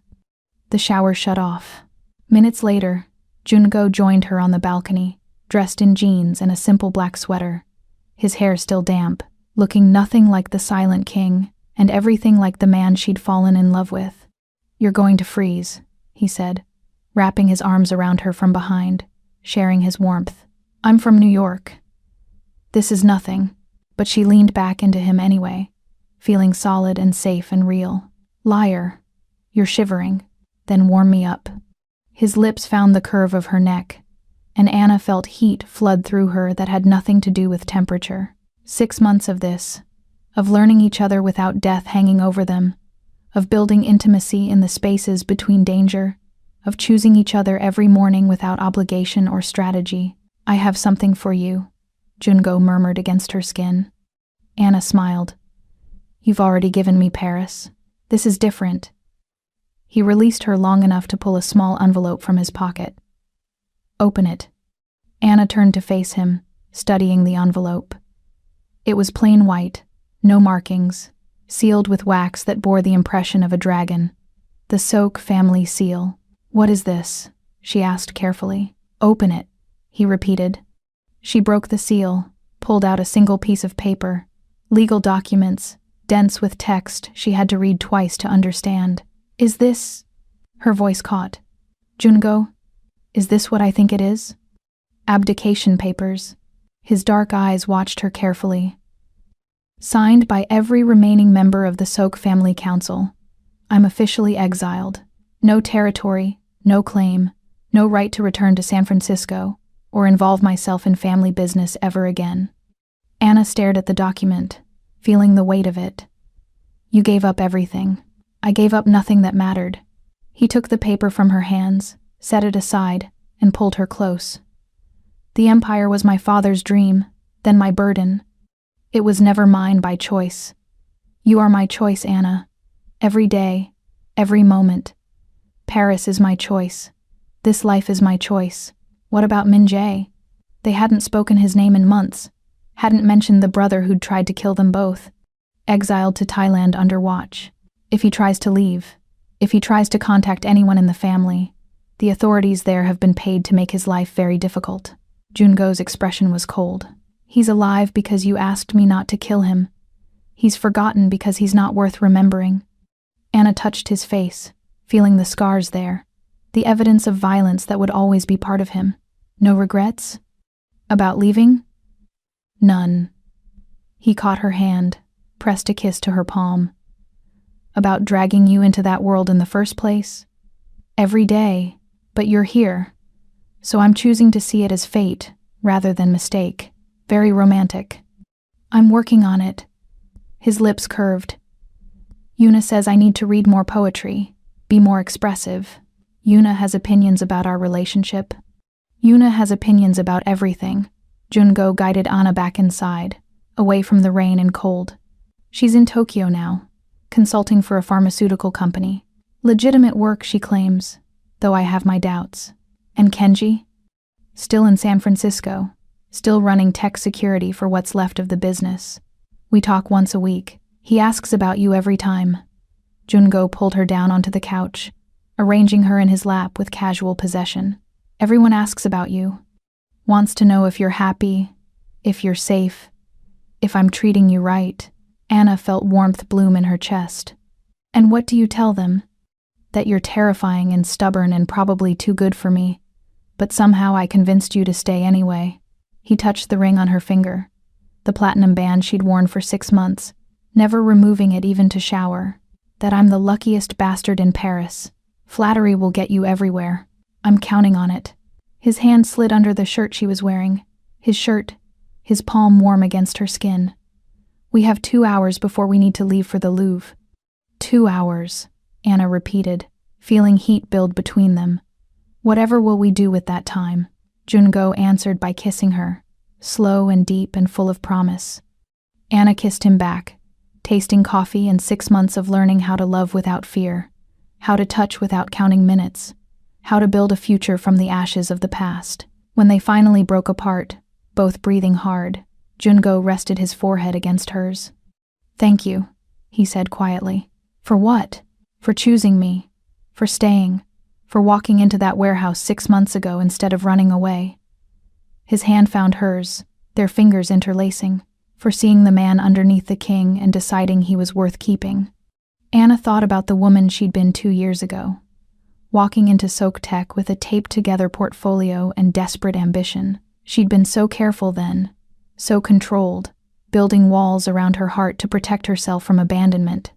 She thought about the woman she'd become, someone who'd worn death around her throat and survived, who'd weaponized her own father's betrayal, who'd walked into danger because the man she loved was worth more than safety. You were always worth keeping, she said finally. I just needed to become brave enough to admit it. You've always been brave. Jungo's thumb traced circles on her hip. You just didn't know it yet. They stayed like that for a while, wrapped around each other on a couch in Paris, rain falling outside. The whole day stretched ahead of them with no urgent business, no emergencies, nothing but time and choice, and the promise of tomorrow. Eventually they got dressed, wandered to the Louvre, got lost in galleries full of art and history, had lunch at a cafe where no one knew their names or their history, walked along the Seine as evening fell and the rain finally stopped. Normal things, boring things, the best things.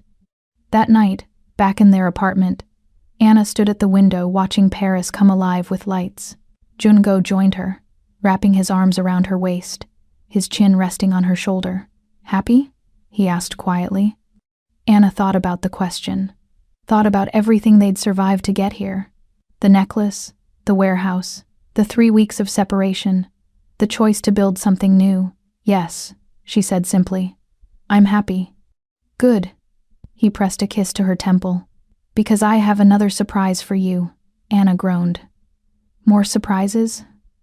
"Jungo, you've already given me Paris and freedom and a life I never knew I wanted. This one's small." He pulled a folded piece of paper from his pocket. "I've been taking French lessons. Secretly. For 3 months. Anna turned in his arms to look at him. "Why secretly?" "Because I wanted to surprise you, wanted to be able to do this." He unfolded the paper, cleared his throat, and began to read in careful, accented French. Anna didn't speak French fluently, but she caught enough words to understand. Love, forever, choice, promise. A poem he'd written himself, stumbling over pronunciation but meaning every syllable. When he finished, she was crying. "Was it that bad?" he asked, concerned. "It was perfect." Anna pulled him down to her, kissing him through tears and laughter. "You learned French for me. I'd learn every language in the world if it meant I could tell you I love you in ways you haven't heard before." He wiped her tears with gentle thumbs. "Je t'aime, Anna. More than empires, more than territory, more than anything. Je t'aime aussi." Anna whispered back, butchering the pronunciation but not caring. "More than safety. More than normal. More than anything." They stood like that at the window, holding each other, watching Paris sparkle below them like a promise kept. 6 months ago, Anna had walked away from a warehouse wearing a death sentence around her throat, choosing survival over desire. Tonight, she was choosing both. Tomorrow they'd wake up and choose each other again, and the day after that, and every day that followed, building a life from small choices and quiet moments and the extraordinary gift of being alive together. The Silent King was dead, his empire scattered, his name becoming legend. But Jungo was alive, and Anna was with him, and that was the only story that mattered anymore. If this story of obsession, survival, and dark romance that transforms into healing love had you holding your breath, make sure to like and subscribe. Turn on notifications so you don't miss the next story in our collection. What would you do for the person you love? Give up everything, or fight to keep them? Let me know in the comments below, and tell me where in the world you're listening from. Until next time, family, choose the dangerous love. Choose the one worth fighting for. Choose yourself.